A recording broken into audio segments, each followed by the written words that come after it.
Good evening, everyone. Thank you so much for joining us all tonight. I'm so excited and honored to be sitting with two of our very own visionary women, so thank you both for being here. By way of introduction, my name is Victoria Santoro. I will be moderating tonight's panel.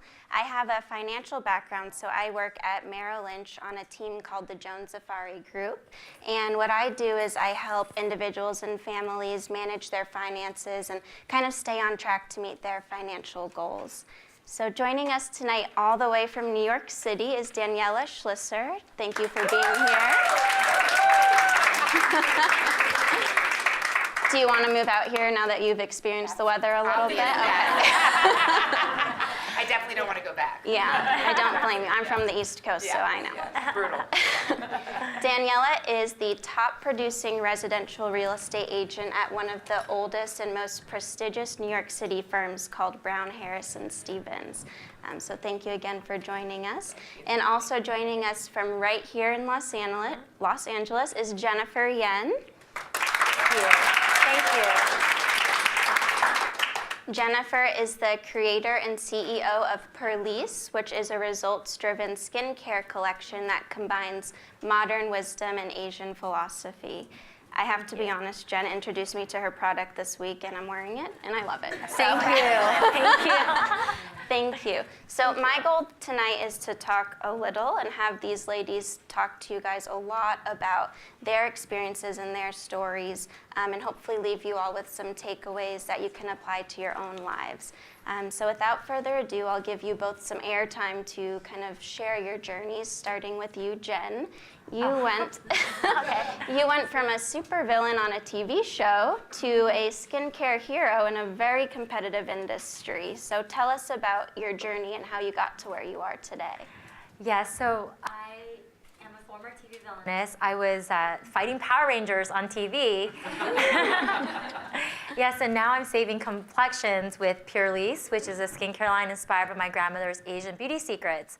So when I first started, it was because I got really bad skin after spending 15 hours a day under heavy makeup and bright lights. I tried everything, went to dermatologist after dermatologist, nothing worked. It took a toll on my confidence, and it really inspired me to start a skincare line. And so I had the inspiration, the passion, but I didn't have the business mind or the business experience. So I was young, didn't have the experience. My parents didn't work in the beauty industry.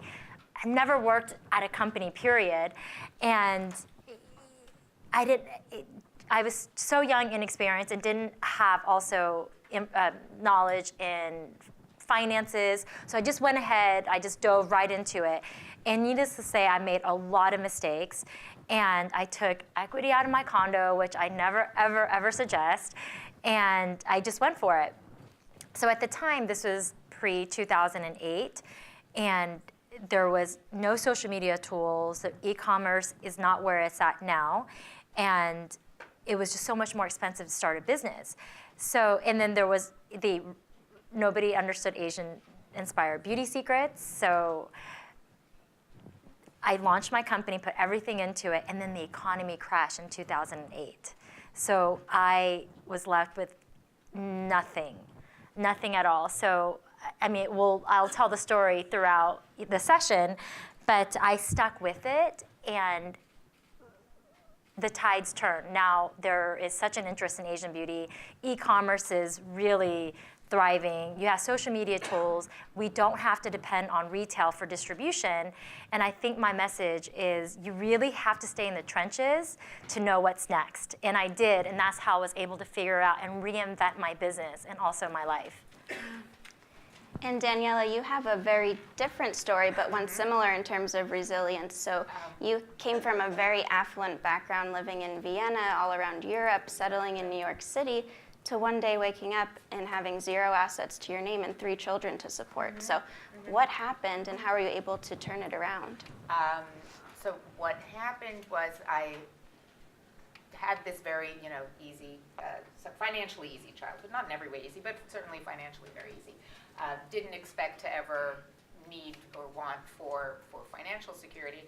And my husband stole all my money, like every last penny from everywhere where I had some.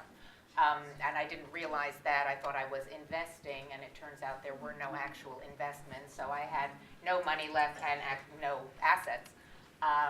And I had these 3 children that I realized I was going to have to support by myself, so care for physically and financially by myself. And I hadn't, I'd never geared up for that out of college. Any job that I worked at for the Associated Press right out of college, and it's wonderful, but you make no money. And then every job that I had was sort of, I approached with the luxury of I don't have to really support myself. Right. And then when I had children, I didn't work for about 7 or 8 years. And then I had to, and I had to choose something that I could both, because I knew my ex would not be around to be of any help at all.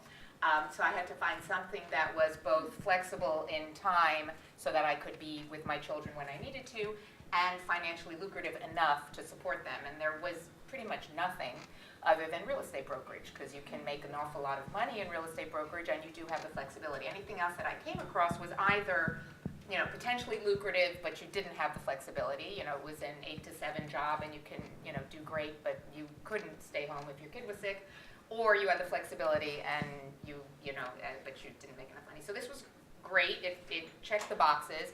I didn't care if I was going to like it or not. It was utilitarian, and I do, in fact, love it. So there we go.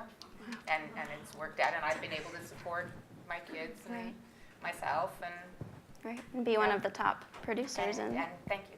Yes.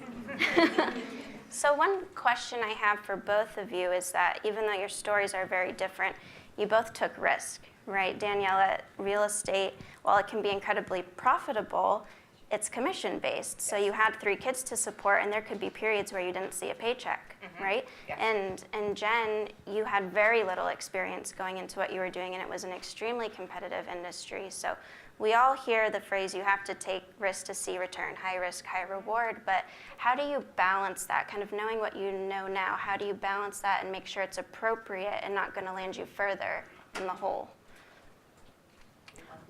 Sure. Well, thankfully, I have the experience, and the way I see risk is like taking the risk out of risk taking, and what that means is like having, like really understand finances and how it works.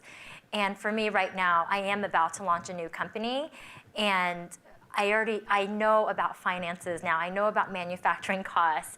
And a lot of it is really knowing what you're doing and not doing what I did 12 years ago, because I really don't advise that at all.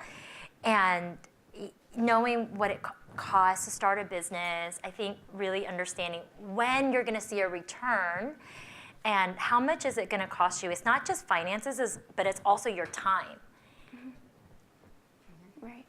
And Daniella, did you have anything to add from your experience in real estate? I would say, when I first dove in, there wasn't much risk because there wasn't anything left, so there was nothing to lose. So there was that. Now, in the meantime, so once I got more control, and it had there was more actual stuff to contemplate, I diversified. Not in terms really of the assets, but even in where I was working. So there were some things that I would pursue, projects that I would pursue that were long shots, and then there were, at the same time, I would make sure to do things that were, for example, in my field, it's often, primarily it's about the value of the product that you're selling, the value of the property.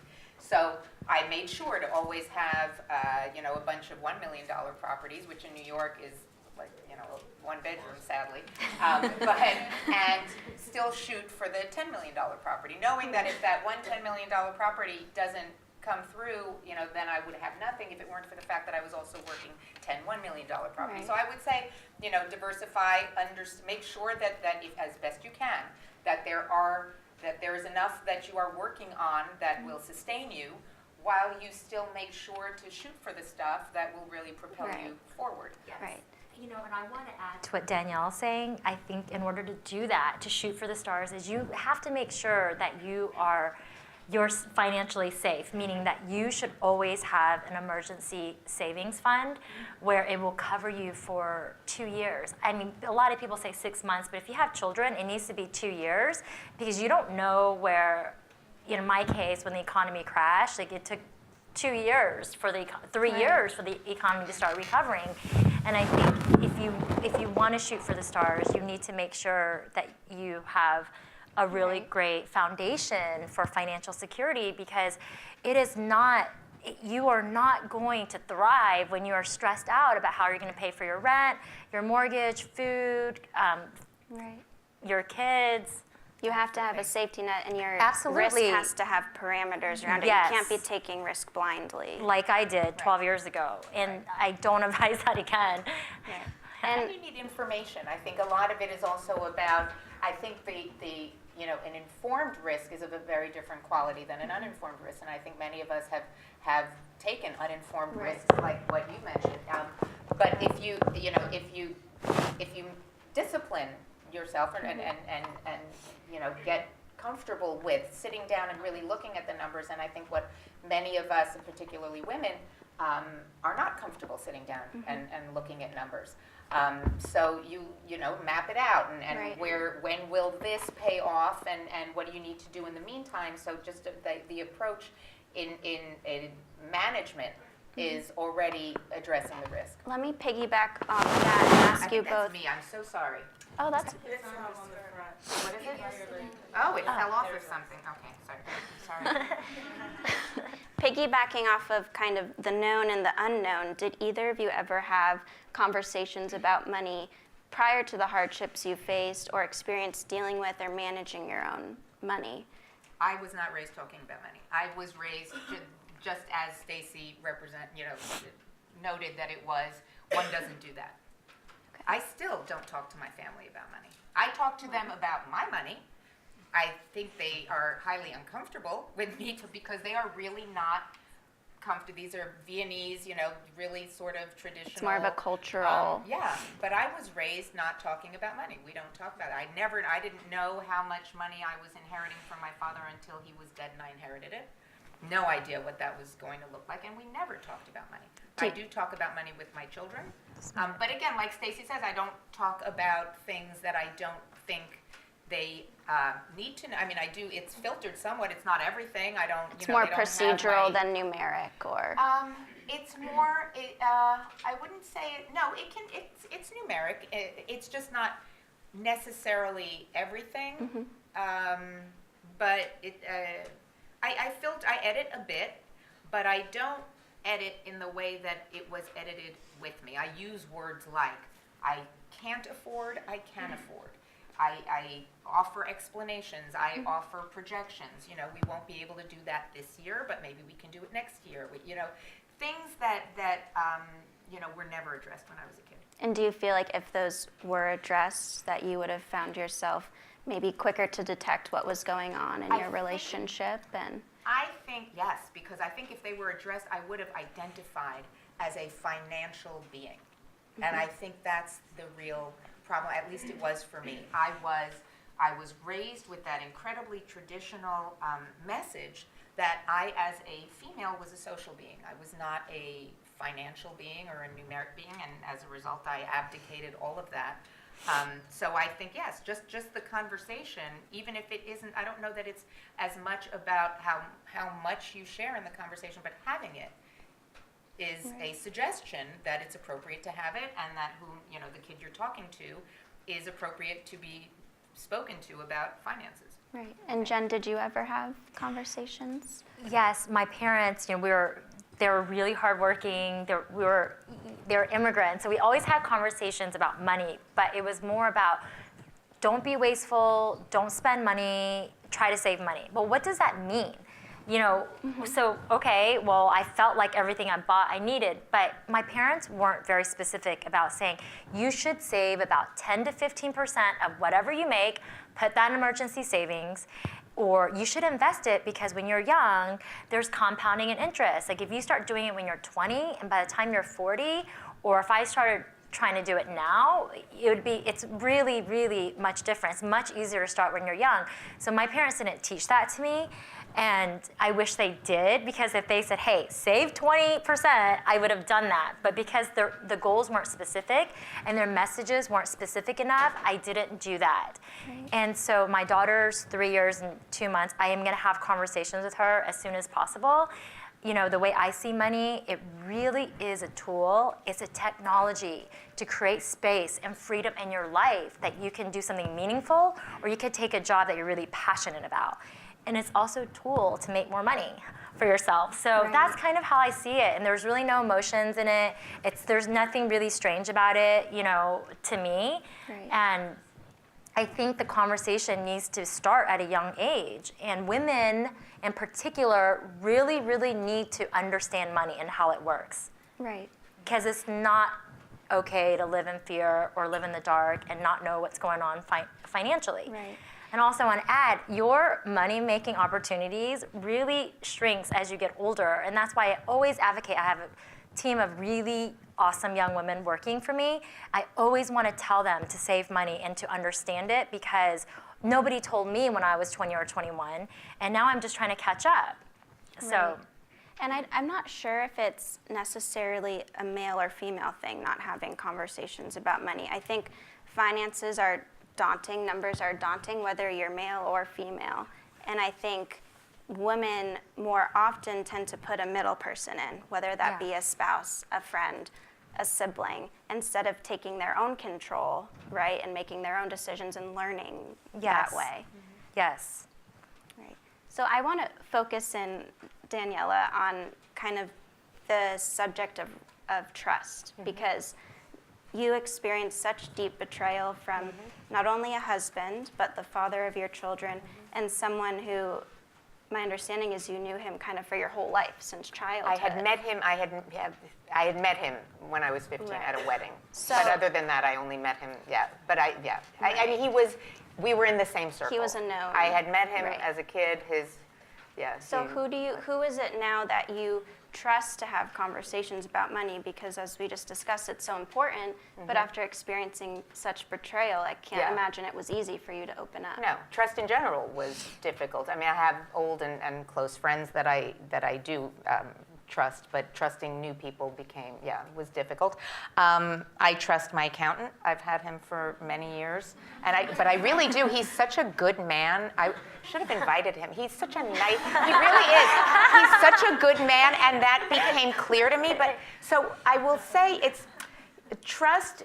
I've sort of redefined trust. I trusted my husband. In that experience, it was abdication. Was a part of trust. It was, and now I just don't trust with abdication. I trust in an informed way. I trust with some analysis. And I don't think of trust as being appropriate with abdication. I think those are two very different qualities, but it was how I believe I was raised to sort of view a husband and a partner. It was sort of, here, you handle that by virtue of the fact that you are wearing pants. I am just going to let you do everything.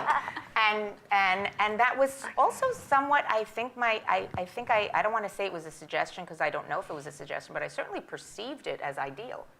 Right. And I don't feel that way at all anymore. I think of trust as being something that accompanies joint analysis and conversation. And I do think that there is, somewhere in your gut if you can trust somebody, and hopefully, and certainly as you get to know them. But even then, that the abdication of information and activity is not part of that in my mind. I'm sure you have to have checks and balances to make sure that you know what's going on. He has your best interest in mind. Yeah, and I speak to people in similar. Again, the people I speak to is different. I used to think you spoke. I mean, I'm sounding so archaic, and I believe I was.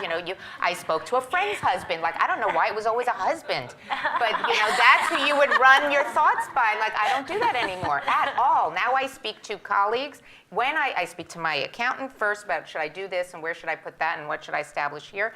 But when I want to bounce thoughts off, I bounce thoughts off people in a similar situation. It doesn't matter if it's a man or a woman. It's often another broker. My colleagues and I talk about investments and finance and how we structure, how we're passing through income and so forth, because we're in a similar field and we learn from each other. But it's certainly not, I don't go to a friend's house for dinner and just zero in on a husband and ask. But I did. Wow. And Jen, after you kind of found yourself with zero safety net, which you've been advocating is one of the most important things that you should have. What is it that you do now to stay on track and make sure you do have that safety net? So I do have an emergency savings fund because I'm a single mom with a young daughter, and so I make sure that my family is really protected before I take on more risk. And back to what Daniella was saying, diversifying is really, really important. And really taking the risk out of risk taking, like I said earlier. I am not into taking crazy risks anymore. It has to be very measured and thought out, and I need to know what it costs, how much are we going to make, and when are we going to start seeing the revenues. So, but I feel a lot more confident with my decisions now because after, I just am so fearful of being back to where I was just 7 years ago that I work really, really hard to maintain like financial health in my personal life, but also in my business. Right. I remember when we had talked a few times, you mentioned that you kind of have these different silos where you say, this is for my daughter, this is my savings, this is my long-term money. Is that something that's helpful for you? Yes, absolutely. So what I do is, I have different savings account, and I just put money in it every month. So I do have an emergency savings fund, which I always put in, and then also retirement account, and then also what you call like a sometimes account, which you can save for a vacation. I'll put like $100 a month into it. And so if you want to buy something, you don't have to feel guilty. And also I have a down payment, so when I want to get another house. So I just continue to save because I think what I notice when I automate things, I don't have to think about it. And when the money is not in my savings account, I don't spend it. And I will tell you, one thing that's really magical is when you start understanding your finances, I promise you're not going to want to spend money. I know it sounds crazy. You're talking, I mean, I was a girl who knew nothing about money. All I wanted to do was shop, shop, shop. And I don't want that anymore. In fact, it really annoys me when I have to go buy something. So that's what I'm telling you. And you're going to feel so powerful. You're going to feel so safe. And you're just not going to want to spend money on frivolous things. Right. I love that you say that because I do the same thing personally. And actually on the folders that you were handed at the beginning of the session, there's a book list. One of the books on that list, it's called The Aspirational Investor. That book changed my life. I recommend it to my family, my friends, clients, everyone. And he talks about these silos or buckets just like you do. So he has 3 different ones. The first one, bucket 1, is if the world were to turn upside down, this is your safety net. So it's your money under the mattress, it's your house, it's your checking and your savings accounts. And then bucket 2 is your market bucket. So those are your investments that are long-term. You're taking on some risk because you're investing in stocks and bonds, but it's going to more or less do what the market does over time. And then bucket 3 is where it gets a little crazy. That's your high-risk bucket, right? Yes. So that could be investing in your company or a concentrated stock position that could be high risk. So how you allocate across the buckets, it's different for everyone. It's different depending on the stage of your life that you're in. But that can help you manage your risk and make sure that you do have the safety net that you may need if life changes. Exactly. So, Exactly. And of course it's easier said than done, but I think that I read, because I spoke with a financial advisor, like say you just have $5,000 today. Okay, and you put that in a savings account and it's compounding over like 7 or 8%, and it could be higher. But that $5,000, if you do nothing with that, in 10 years, that's going to go to 10,000. And then in 20 years, that's going to go to 20,000 without you having done nothing. So when I understood that, it really changed my perspective on money and just also security as you get older. I agree. Well, I want to give the audience a chance to ask questions, but before I do that, I love to have tangible takeaways because I know we covered a lot of ground. So there's 3 things that come to my mind, and I'd love you both to chip in. But first is, don't abdicate your financial security, right? This is your life. You need to take control and ownership. Number 2 is know what you're in control of. So know what comes in, know what goes out, and know what your safety net is, because that safety net and that savings that you're able to have, that's your freedom. That's your freedom to break away from a bad relationship, a bad job, to make changes when, life takes turns. And number 3 is to create a strategy. So find a financial partner with 2 qualities, someone that you can trust, whether that's male, female, younger, older, and most importantly, someone who's a professional, who speaks the language, right? Not necessarily a middle person like a spouse or a friend. Someone who can really help you stay on track and meet your financial goals and give you that continuous proactive oversight that you need. Exactly. Great. Well, I'd love to open it up for questions. See one in the back. Hi, this is mainly for Daniella, something that you're in real estate. I love real estate, not professionally, but personally in investing. Can you tell me a little bit, as you look at your investment portfolio, how you look at real estate investment versus the rest of the opportunities that are out there, given that this is your profession, and what you think of real estate investment long term? Okay, well, I think very highly of real estate investment long term. I mean, I can't tell you how many times flipping and buying and selling for people all the time when they tell me, I bought this apartment for $770,000 and now we've got it on the market for 4.5. So I've come to, really, value the brick and mortar and solidity of real estate. The other piece of real estate that I'm a fan of is the passive income. So if you're investing, if it's not primary residence and you're investing, not only are you accruing value on the asset, but you're also generating passive income. You have tax benefits, from both the passive income, the investment, the depreciation, or it's not actually depreciating, but you can still qualify it as depreciating and so forth. So there's, in my mind, an awful lot of value in investing in real estate. I will say that right now, with the financial markets being as strong as they are, we are seeing, at least in New York, a sort of a disconnect, which is unusual, insofar as people are more drawn to financial market investment than they are real estate investment, which there's typically a spillover. Typically, when the financial markets are strong, people are using their gains to buy and invest in real estate. We're not really seeing that right now. But I think that is, I think that's temporary, and I do think that, I think it's just very compelling right now to be active in the financial markets since they're performing so well. But over time, I'm a big fan of the solidity of real estate. Mm-hmm. Hi, thanks for speaking. It's very helpful. Yeah. So I was thinking as you were talking, a lot of times it's difficult to bring up the idea of money with your friends, your family, and if you can't start with your family, it's hard to find a trusted partner. So for me, when the conversation of money started, was usually when you go out and try to make money in the real world.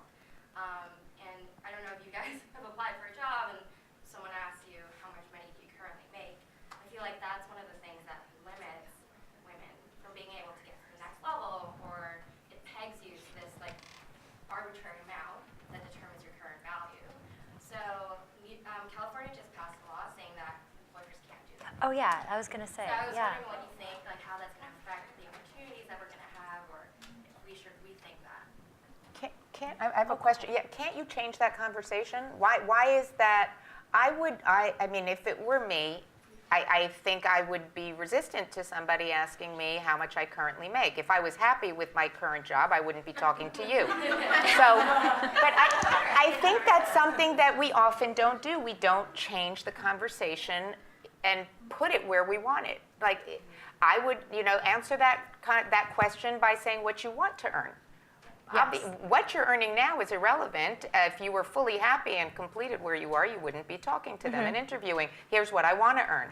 But I think the suggestion, when we're asked questions, and I sort of feel like women are not as good at this as men have been conditioned to be, but we sort of feel subject to the conversation as it's presented to us, as opposed to enterprising to change the conversation and take it in a place that we want it to go.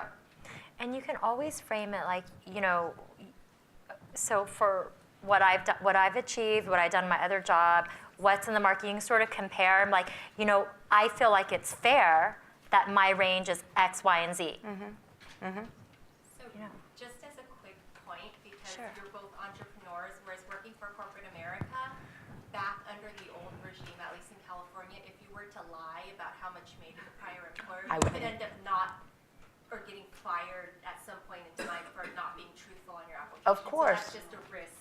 But why would you have to Thankfully- lie? Why not just not answer it and change the question? So thankfully, we're now Yeah. in a different set of circumstances where we don't have to be tied to what we made previously. It ties into Stacy's reframing, right? We just. Yes. Yeah, yeah. I see another hand in the back. I'm not sure if my question pertains to this discussion, but it's not related to,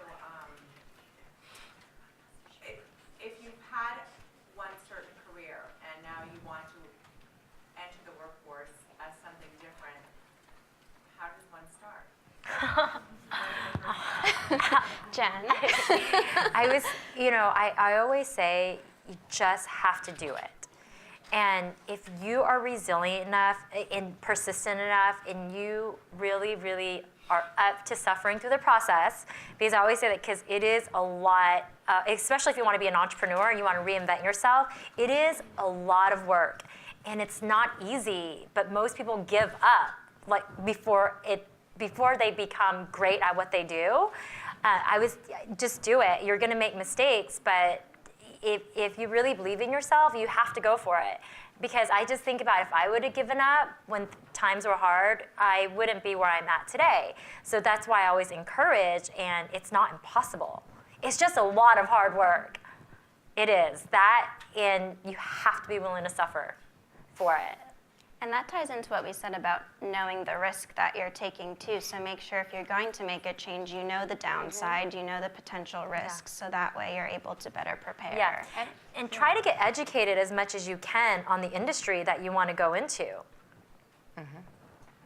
And talk to Oh, many you're saying people. how do you pick Right. what you want to do? How to Oh, pick what you want okay. to do? Well, I mean, what I did when I had to, you know, had nothing and had to figure out how to earn a living, I thought about what I needed. And so I guess it depends if you're changing industries because you need something different or because you want to change. And so for me, it was a need. So I thought about what the qualities were that I needed in a new career. And I needed flexibility and I needed high income. So there wasn't a lot that offered both. But if it's what you want, then I guess you think about, you know, what things you want to be doing. What do you enjoy to do? You know, if you sing, you know, or if you like to sing on your own, or who knows, whatever the things are. But they also have those tests that you can take. But that put me at clergy. It did. Straight up there. And there's no money in that at all. But a little bit of everything. You know, you can take the test because they do identify what your skills are. I don't know how it got me to clergy, but, you know, and the things that you like to do. If you're doing it because you want or if you're doing it because you need and you think about what you need and what you have fun doing. Yes. I have a two-part question. The first one is, how do you get over? I come from a background where you have to learn about finances if you want to get somewhere in life. So I was fairly on a road to go to college. I knew that I wanted to, get a degree because that meant I could secure a good job. So luckily, my parents instilled that in me. So I took that, and now I have an amazing corporate job that I love. But I think, in the future, I will be a mom, and I want to have the flexibility of, spending time with the people who I love the most. So I save, and I always feel like it's not enough.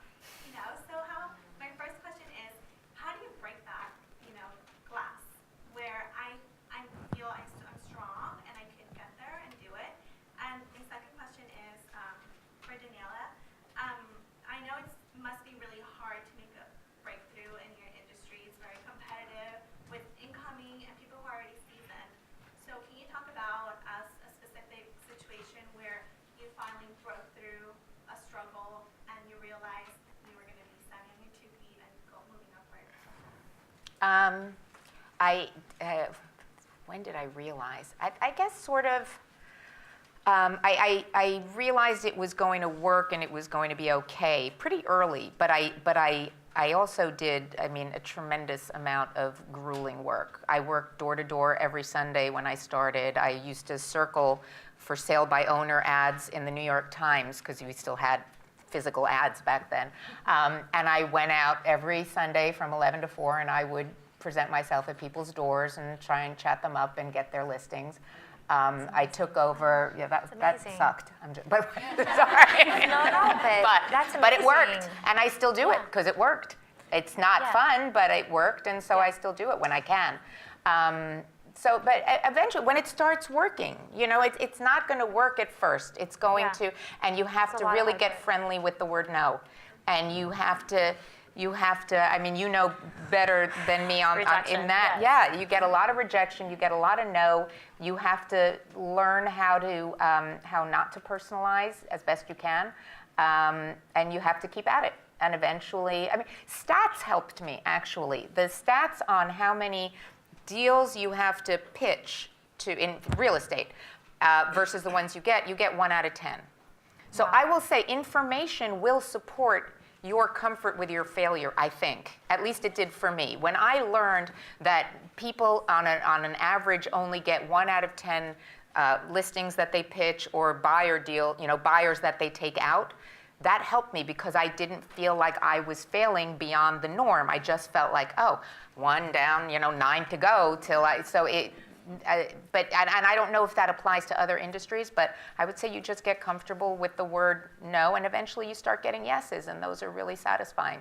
And you do personalize those. This question is for you, Jennifer. You mentioned a couple of times that you drew some equity against your condo. Yes. And that then there was a crash, and I'm curious. Exactly. If you could tell us how you recovered from that. Sure. Whether your income was supplemented by family and friends. How did you manage that? So I bought my condo in 2003, and then it went up. And when I say you shouldn't do it, it's because I didn't know what I was doing in the beauty industry. Now, maybe it's different because people do that all the time. They leverage and they'll take equity out and buy more real estate because they know what they're doing. So I didn't. So I was taking a huge risk. And honestly, the way I got back on my feet was living in a condo that was being foreclosed on. Because you can live in there for 13 months, 12 or 13 months, and literally squatting the condo. It's true. I was, I didn't have a child then, so the banks were calling me every hour, on the hour, starting at 7 a.m., all the way through the weekend, and I just dealt with it. Mm-hmm. And then I dealt with it. And the way I recovered was my ex-boyfriend, my baby's dad, actually, he was such a good person. Like, he and his dad helped buy the condo out of foreclosure. And I was able to live there, for a while when I got back on my feet. So it does take, if you're lucky enough to have help, so it does take a village for people to help you become successful. Like, I certainly think that it took an army for me to become successful and for me to be where I am. So that's kind of how I got out. So yes, I lived in there for a long time, and then it just got to the point I was trying to push off the foreclosure, and eventually, I was able to live there for over a year. So that's. That's the kind of grit that's really helpful to hear. Mm-hmm. It's the truth. Oh my God. Yeah, it was hard. Again, I don't advise it because I was young and I didn't have a child. And so I could take on these crazy risks that will give most people heart attacks. But I'm never doing that again, ever. Thank you. Yes. Hi, my name is Janelle. I'm actually new in the real estate industry. Oh. First year, actually going into my second year. I had a successful first year. Spent 11 years in corporate industry. So my question is actually just to ask for a little bit of advice.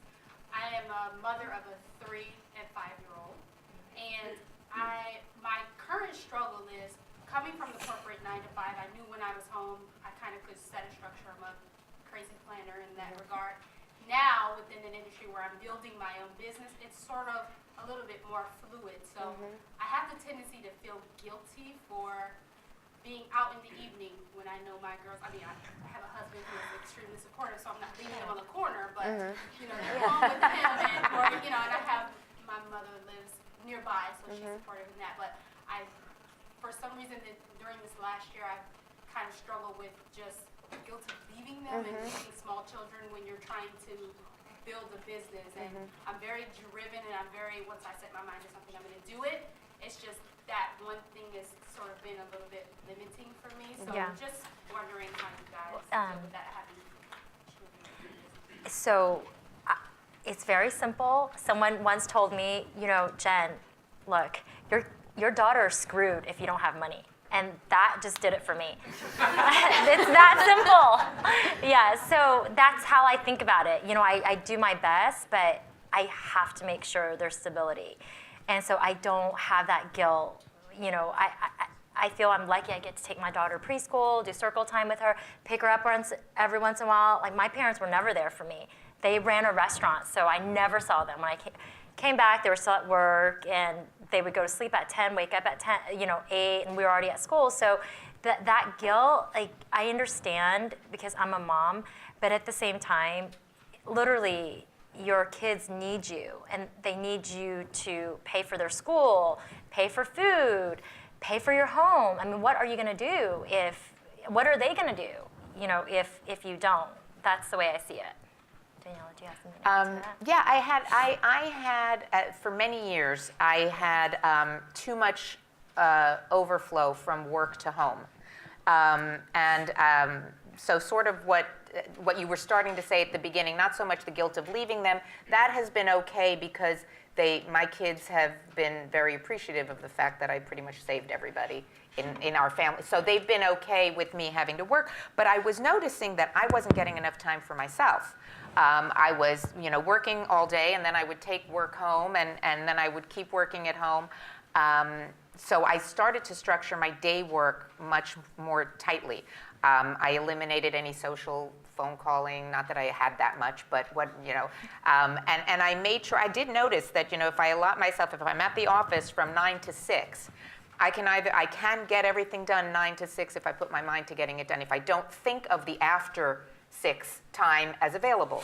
And I started to not think of it as available, and I did get stuff done, and now I go home and I have dinner with my kids, and I answer the phone. I mean, it's a business, you'll see, where people call you all the time, and you need to be available, because otherwise someone else will be instead of you. But I don't plan to be doing paperwork at home.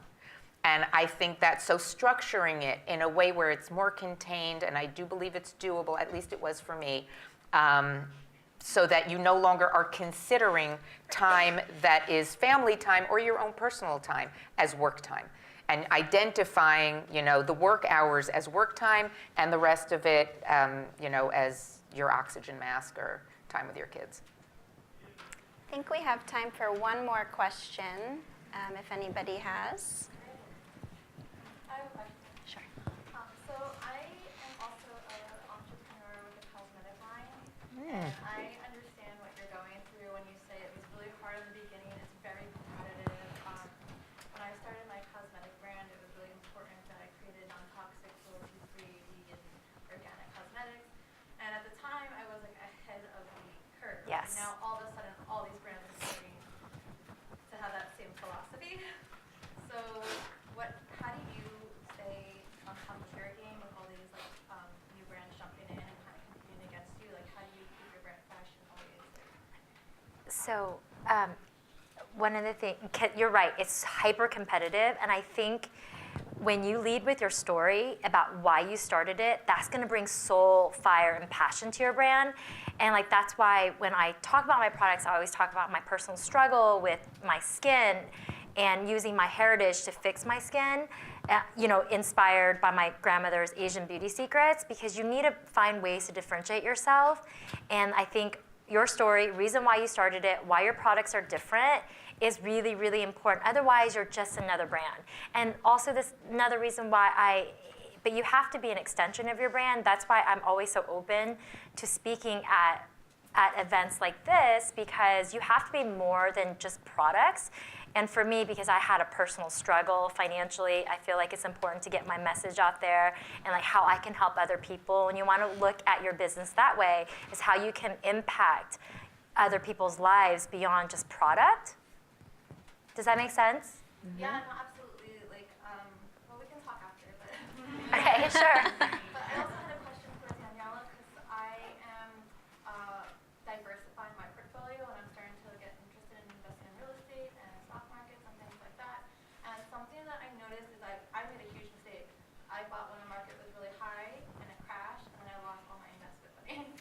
So I'm just curious to know, like. In real estate? So you Well, sold? not real estate. Well, my mom's a real estate agent, but more with like stock markets. Oh. But my thing was like me and my husband were looking for a house, and California became really expensive really quickly. Like once the market crashed, people were scared to buy real estate. Mm-hmm. And what I'm realizing is like that's the best time to buy is when markets crash because when they go up again, that's when you make your profit back. Mm-hmm. But most people buy when it's high, and I would say right now in LA it's a very high market, or mostly across the country. And do you study market trends, like when you're making your investments? Do you know, like? When I advise, yeah. I mean, it's more that I advise more than make my own because I'm still paying 3 tuitions and so. But yes, but I mean, I work for many investors and I think about my own. Well, I will say my own goals in investment are not sexy residential real estate in Manhattan. It's more distressed, less sexy, need-based. If you're talking about investment. And trying to generate passive income. So I have a colleague now that I'm talking about getting a group together with, but we're not looking to buy on 75th and Park in Manhattan. We're looking to buy in in Queens. So depending on what it's supposed to do for you, if you're looking for a product that you want to see accrued equity and you want to get passive income, then I actually would suggest looking into the numbers that are not in the prime, LA, residential real estate, but rather where it is a more basic market where you have, more assurances of or more probability of generating passive income and where your investment numbers are lower and more managed, and where your accrued value will in all likelihood be steady because it's not luxury based. It's not, it's not annual hedge fund bonus based. It's basic need. Sure. Well, thank you, Daniella and Jen, so much for taking Thank the you. time to It's a pleasure. Thank you. Thank you. And thank you all for Thank joining you. us.